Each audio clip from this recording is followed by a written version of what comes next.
Aqui na beira, muita história poderia ser contada. Poderíamos ficar horas aqui conversando sobre a triste história que aconteceu nesse lugar, muitos lugares do Brasil e também do mundo. Mas na história da escravidão, do sofrimento humano e da barbaridade humana, a gente também tem muita coisa para aprender. Quem sabe a gente ainda hoje não está cometendo os mesmos erros do passado. Fique aí ligado que Conexão Jovem temporada de verão continua.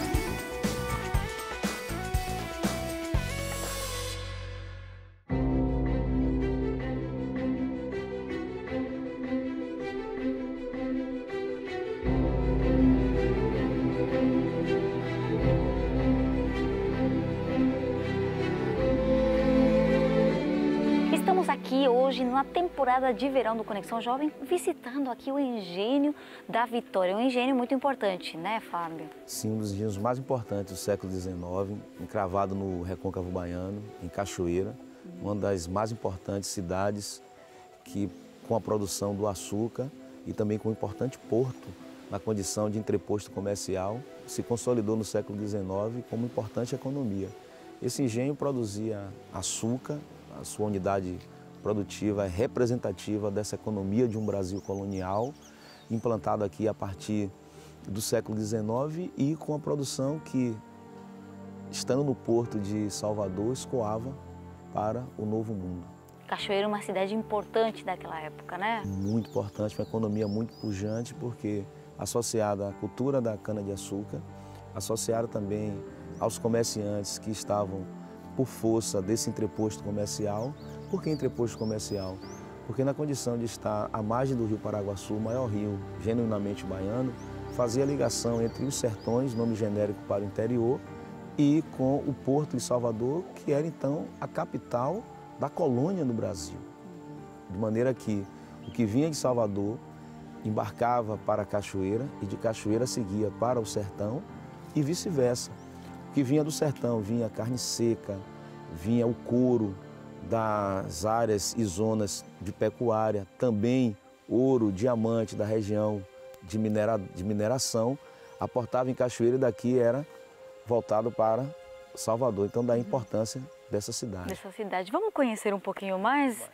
Conta um pouquinho para a gente já qual que é essa situação, né? A gente vê que esse lugar hoje em dia está abandonado, né? Conta um pouquinho para a gente como está a situação e o que tem passado nesse lugar, o que tem acontecido aqui. Então, infelizmente, a produção de açúcar, no final do século XIX, ela começa a entrar em declínio. E a economia que outrora foi tão importante, que demarcou de modo tão representativo o Recôncavo Baiano, começa a perder força. Então, uma área que foi tão importante do ponto de vista econômico, perdeu a sua pujança, perdeu a sua centralidade no final do século XIX. Não foi diferente com o Engenho Vitória. O Engenho Vitória acaba entrando em ruína, pedindo, na verdade, falência.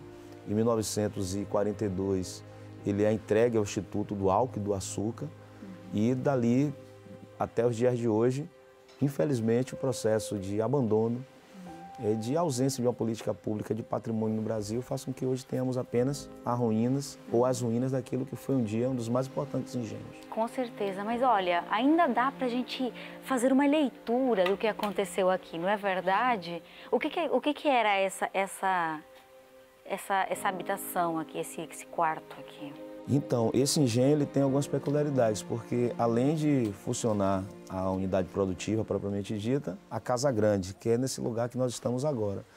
E uma particularidade desse engenho é que a capela ela está diretamente associada no interior da própria Casa Grande, ou seja, uma capela significativamente grande para a época, para que os senhores, aqueles que estão ligados a essa grande família patriarcal, que é a família colonial, é a família do engenho, pudesse render devoção à sua fé. Que legal. E aqui também vamos conhecer um pouquinho mais. Eu sei que vocês querem conhecer. O Fábio aqui só passa informação pra gente. A gente conhece mais sobre essa história. A gente vê muitas habitações vazias, né? Muita história por aqui, mas se a gente puder resumir, né, o que acontecia num engenho? Então, os tempos e espaços, né, de um Brasil oitocentista, né, no século XIX, marcada por dois aspectos importantes. A questão econômica, que é produzir. Produzir, porque precisava ter uma viabilidade econômica.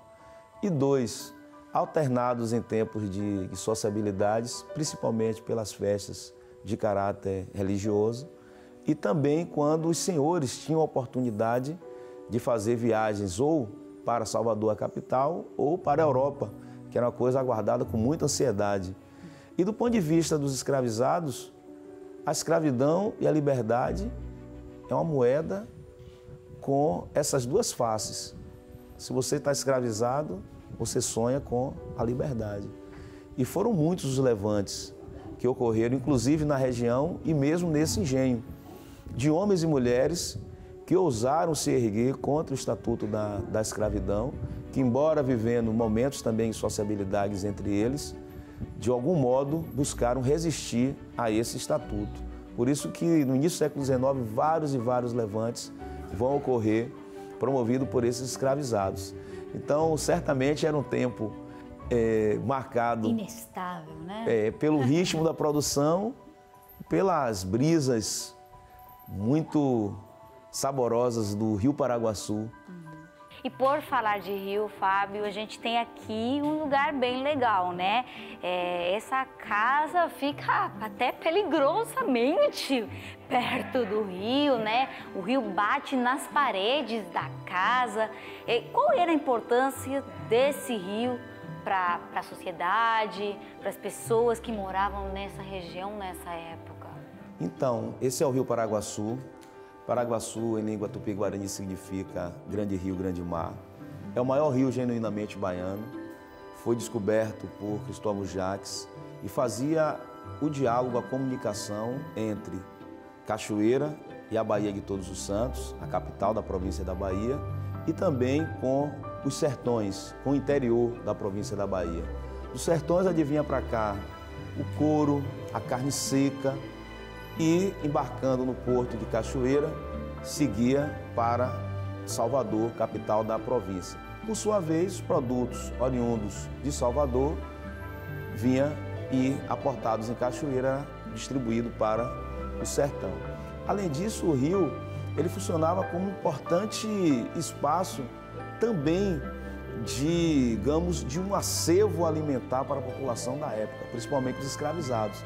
Porque muitos escravizados agregavam ao seu alimento a pesca, a mariscagem, seja as mulheres, sejam os homens, através da pesca, da mariscagem, agregava ainda mais numa alimentação que era bastante pobre, que era uma alimentação apenas focada na carne seca e na farinha, daí o surgimento da ideia de pirão, que é muito forte aqui na nossa culinária.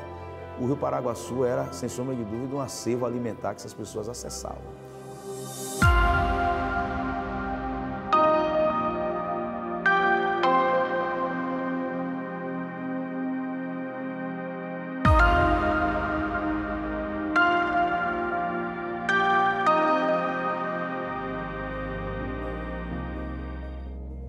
O engenho de açúcar é ou foi a grande unidade produtiva, grande parte da história do Brasil.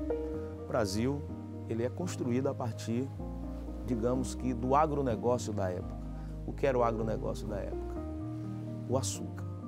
E o açúcar mobilizava não apenas a questão do latifúndio, mobilizava não apenas a mão de obra escrava, mas mobilizava uma sociedade, a tal ponto de alguns historiadores chamar de civilização do açúcar. Essa civilização do açúcar, que foi muito bem estudada e tornada conhecida a partir de uma obra importante do Gilberto Freire, na qual ele vai pensar essa sociedade, ou essa civilização do açúcar a partir da Casa Grande, e da senzala. Essas duas vertentes da sociedade do açúcar, onde nós vamos ter a casa grande, o doce do açúcar, e a senzala, o amargo desse processo. E estamos no engenho. Portanto, essa unidade produtiva, no caso do Engenho Vitória, foi uma das mais importantes do século XIX, com uma grande quantidade de escravos, tanto envolvido no plantio, na colheita, no fabrico do açúcar, quanto também de uma série de outros escravizados, que eram chamados de escravos domésticos, que trabalhavam nas coisas da casa, inclusive cuidando da parte da culinária, cuidando da parte do cuidado com as crianças, do cuidado com os idosos daquela família no qual ele era a propriedade. Portanto, um engenho com muita força.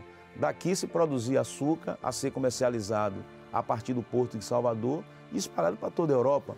Só para a gente ter uma ideia do que isso significa, o açúcar era tão importante e tão cercado de um imaginário que, à época, os dotes das noivas e daqueles e daquelas que iriam casar era dado em dote uma quantidade de açúcar, como uma forma simbólica do que esse produto significava na Europa ou no mundo da época. Olha que interessante. E a gente está falando no programa também da importância que teve essa influência nessa migração, que foi, né, obrigada, mas que aconteceu e aconteceu bastante aqui na Bahia. Conta um pouquinho pra gente como foi essa influência e que aspectos aqui da cultura baiana influenciou. Sim, costumamos dizer que os africanos sofreram um processo diaspórico, uma diáspora. Por quê? Foram, em certa medida, desterritorializados, ou seja, eles estão saindo da sua terra natal e colocados em navios negreiros e espalhados. A aventura da escravização no mundo estima-se que cerca de 15 milhões de pessoas ao longo dos séculos em que a escravidão foi algo legal e largamente utilizado, tenha perdido cerca de 15 milhões de pessoas. É óbvio que uma quantidade dessa, e um fluxo e refluxo entre África e América, iria produzir uma cultura singular. Essa cultura diaspórica que irá demarcar várias relações, desde da percepção do estar no mundo, se sentir no mundo, os hábitos e costumes, os fazeres, os saberes, enfim, uma cultura que não vai deixar de se moldar, de dialogar, de se construir a partir dessa influência forte. No caso da Bahia e do Recôncavo Baiano é perceptível, desde das festas populares, onde nós temos um apelo muito grande das pessoas que vão para as festas e lá elas têm um lidar com os seus corpos de uma maneira e de uma desenvoltura muito própria, muito característica, se permitindo o dançar, se permitindo o estar envolvido em multidões. O carnaval, que originalmente é europeu, mas que teve na Bahia os chamados folguedos de carnaval, onde os populares é que vão fazer essas festas, ao contrário da Europa, onde eram os nobres que organizavam aquelas festas que dariam origem ao carnaval com as máscaras. Na Bahia, ou nos lugares onde teve essa influência africana muito forte, serão os populares que vão fazer essas festas e aproveitar o quê? Um espaço no tempo de trabalho para viver um tempo festivo. Então isso também é uma influência muito grande. Está no tabuleiro de acarajé. Acarajé significa, em língua iorubá, bolinho quente. E está no tabuleiro do acarajé. Está nas senhoras que vendem seus quitutes nas ruas. Está nas músicas que são cantadas, sejam as músicas mais populares, sejam aquelas músicas de caráter religiosos. A própria influência das religiões de matriz africana e algumas curiosidades também que é importante citar. Muitos tomam a África como algo monolítico, ou seja, uma coisa só. Não, a África é diversidade. Hoje são mais de 55 países que compõem o continente africano. Que legal, olha que riqueza, né, cultural, tantas fontes completamente diferentes. E só para ir fechando, se a gente for definir uma cultura, o que significa cultura para você? Então, a cultura compõe, numa perspectiva mais antropológica, né, tudo aquilo que o homem faz para viver, seja do ponto de vista material ou imaterial, constitui patrimônio cultural de uma sociedade. Nessa perspectiva antropológica, cultura é tudo. Seja aquilo que é estritamente material, seja aquilo que é estritamente imaterial. Ou seja, o saber fazer algo, o estar e o se sentir no mundo e todo o imaginário, inclusive, que se constrói a partir das interações desse mundo material e metafísico, constitui a cultura de um povo, a cultura de uma nação. E cultura, de forma bem objetiva, ela é dinâmica, ela é viva, ela está em movimento. É por isso que nós optamos pelo termo e o conceito cultura ao invés de folclore. Porque quando a gente pensa em folclore, a gente está pensando em algo que está estático, parado, está ali. E quando a gente traz a dimensão, a pergunta foi sobre a cultura, não é, que se constituiu a partir desses elementos de escravização africana aqui, não sobre o folclore.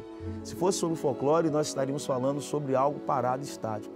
Mas quando estamos falando em cultura, estamos falando em alguma coisa que é viva e que está, inclusive, em permanente disputa pela hegemonia das coisas que estão aí constituídas no mundo social. Quanta sabedoria, Fábio. A gente está aprendendo bastante com você agora nessa conversa. E eu tenho certeza de que muitos que estão assistindo e eu pessoalmente mudamos, cresceu aí nossa mente um pouquinho para compreender melhor essa história. Essa história que é importante, né? É importante a gente valorizar a nossa história, conhecer mais e quem sabe isso não vai mudar a forma como a gente vê o presente e até o futuro, não é verdade? Amém. Fábio, muito obrigada, foi um prazer. A gente ainda vai dar uma volta aqui pelo lugar, conhecer um pouquinho mais, mostrar para o pessoal. Mas agora vamos para um breve intervalo.